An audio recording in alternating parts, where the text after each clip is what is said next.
ಬರೀ ಪೂಜೆ ಅಂತ ಹೇಳಿ ಏನೇನೋ ಇಟ್ಕೊಂಡಿದ್ದೀರಲ್ಲ. ಇದು ಇವರ ವಂಶ ಪರಂಪರೆಯಿಂದ ನಡ್ಕೊಂಡು ಬಂದಿರೋ ಪದ್ಧತಿ. ಪ್ರತಿ ಶ್ರಾವಣ ಪೌರ್ಣಮಿಯಲ್ಲೂ ಇಡೀ ದಿವಸ ಉಪವಾಸ ಇದ್ದು ಸದ್ಬ್ರಾಹ್ಮಣರಿಗೆ ಪಾದ ಪೂಜೆ ಮಾಡಿ ಅವರಿಗೆ ದಾನ ಕೊಟ್ಟು ಅವರ ಆಶೀರ್ವಾದ ಪಡಿಬೇಕು. ನೀವು ತುಂಬಾ ಪುಣ್ಯಾತ್ಮರಮ್ಮ. ಪುಣ್ಯಾತ್ಮರು ನಮ್ಮ ಯಜಮಾನ್ರು. ಈ ಶುಭ ಸಂದರ್ಭದಲ್ಲಿ ನಾವು ನಿಮಗೊಂದು ಆಮಂತ್ರಣ ಕೊಡ್ತಾ ಇದ್ದೇವೆ. ನಾಳೆ ದಿವಸ ನಮ್ಮ ಮಗಳ ನಿಶ್ಚಿತಾರ್ಥ. ತಾವು ದಂಪತಿಗಳು ಬಂದು ಆ ಶುಭ ಕಾರ್ಯ ನೆರವೇರಿಸಿಕೊಡ್ಬೇಕು. ಓಹೋ, ನಾವಿಲ್ದೇನೆ ಈ ಊರಿನಲ್ಲಿ ಶುಭ ಕಾರ್ಯ ಹೇಗ್ ನಡೆಯಕ್ ಸಾಧ್ಯ? ಖಂಡಿತ ಬರ್ತೀವಿ.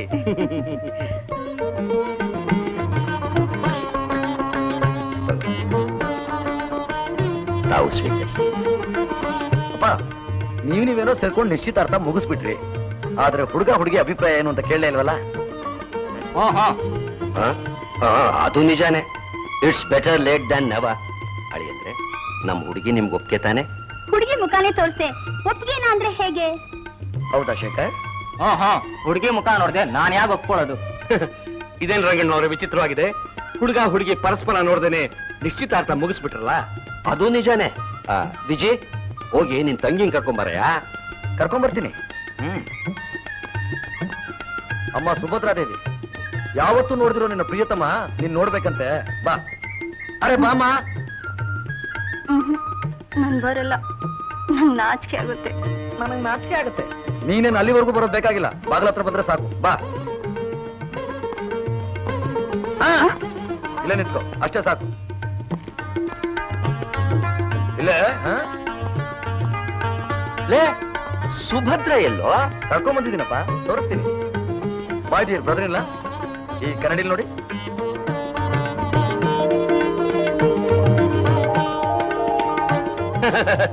ಏನಯ್ಯ ಇದು ಹೊಸ ಸಂಪ್ರದಾಯ? ಕನ್ನಡಿಲಿ ಹುಡುಗಿ ಮುಖ ತೋರಿಸ್ತಾ ಇದೆಯಲ್ಲ? ಅವರಿಬ್ರು ಕನ್ನಡಿಲಿ ನೋಡ್ಕೊಂಡೆ ಲವ್ ಲೆಟರ್ ಓದ್ತಾ ಇದ್ದಿತ್ತು. ಹಾಗೆ ನೋಡಿದ್ರೆ ಅವರಿಬ್ರಿಗೂ ಕಾಣಿಸೋದಿಲ್ಲ. ರಿವರ್ಸಲ್ ನೋಡೇ ಅಭ್ಯಾಸ.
ಇದು 1 ವರ್ಷ ಓದ್ ಮುಗಿಸ್ಬಿಟ್ರೆ ನನ್ನ ಮಗನ ವಿದ್ಯಾಭ್ಯಾಸ ಪೂರ್ತಿ ಆಗುತ್ತೆ.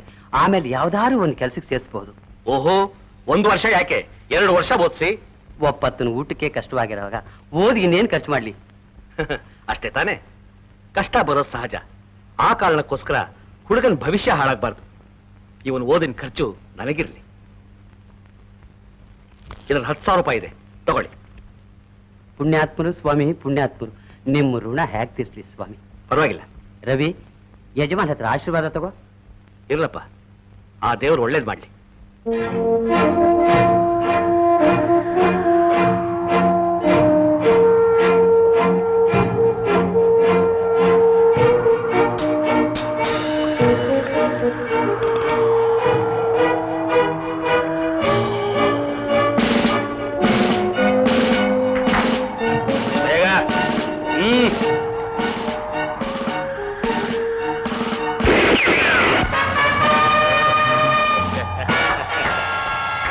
ಶಭಾಷ್ inspector Vijay Kumar.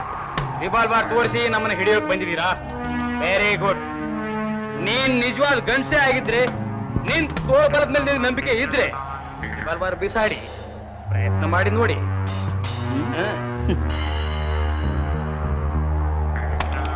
Come on, I say.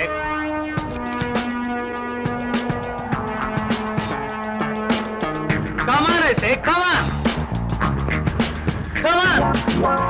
Come on.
ಹೆಸರೇನು?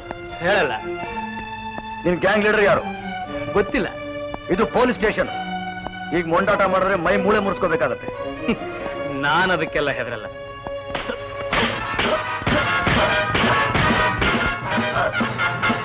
ಹೇಳು. ನೀನ್ ಹೀಗೆ ನನ್ನ ಹೊಡೆದು ನಿನ್ ಕೈನೋ ಇದಕ್ಕೆ ಹೊರತು ನನ್ನಿಂದ ನಿನಗೆ ಯಾವ ಇನ್ಫಾರ್ಮೇಶನ್ ಸಿಕ್ಕಲ್ಲ.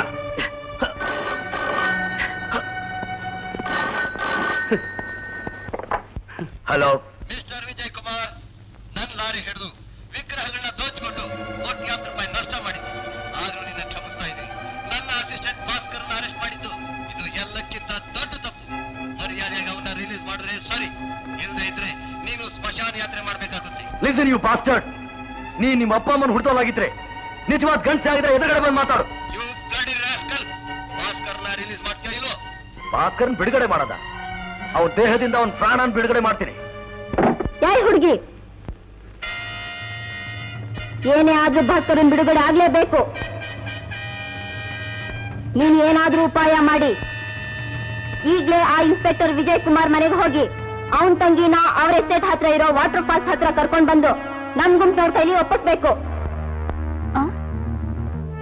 ಈ ಕೆಲಸ ನನ್ನಿಂದ ಸಾಧ್ಯವಾಗದಿದ್ರೆ ಏನ್ ಅನಾಹುತ ಆಗುತ್ತೆ ಅಂತ ನಿನ್ಗೆ ಚೆನ್ನಾಗಿ ಗೊತ್ತಿದೆ. Be careful.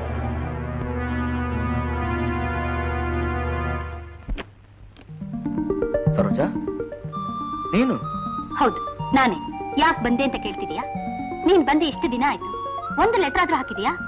3-4 ಕಾಗದ ಬರೆದ್ನಲ್ಲ. ತಿಂಗಳಿಗೊಂದು ಲೆಟರ್ ಬರೆದ್ರೆ ಸಾಕಾ? ಏನ್ ಮಾಡ್ಲಿ ಸರೋಜಾ, ನನಗೆ ವಿಪರೀತ ಕೆಲಸ. ತಲೆಗೇನೋ ಪೆಟ್ಟಾಗಿದೆ? ಇದ ಸ್ಮಗ್ಲರ್ಸ್ನ ಹಿಡಿಯೋಕೆ ಹೋಗಿದ್ನಲ್ಲ, ಆ ಗಲಾಟೆಲಿ ಏಟ್ ಬಿದ್ದಿದೆ.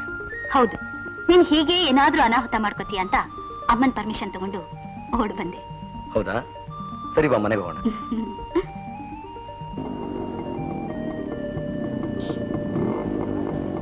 Hello sir. ಓಹೋ, ವಿಜಯ್ ಕುಮಾರ್, ಏನಯ್ಯ ಇದು? ಯಾರೋ ಸ್ಮಗ್ಲರ್ ಅರೆಸ್ಟ್ ಮಾಡಿದ್ಯಾ ಅಂತ ಕೇಳಿದೆ. ಹುಡುಗಿನ ಅರೆಸ್ಟ್ ಮಾಡ್ಕೊಂಡ್ ಬಂದಿದ್ಯಲ್ಲ? ಚೆನ್ನಾಗಿದೆ ಸರ್, ನೀವು ಹೇಳೋದು ಬಹಳ ಚೆನ್ನಾಗಿದೆ. ಅರೆಸ್ಟ್ ಮಾಡಿದವ್ರನ್ನ ಬೆನ್ನ ಹಿಂದೆ ಮೋಟರ್ ಸೈಕಲ್ ಕರ್ಕೊಂಡು ಹೋಗ್ತಾರಾ? For more updates, like, comment, subscribe to our channel.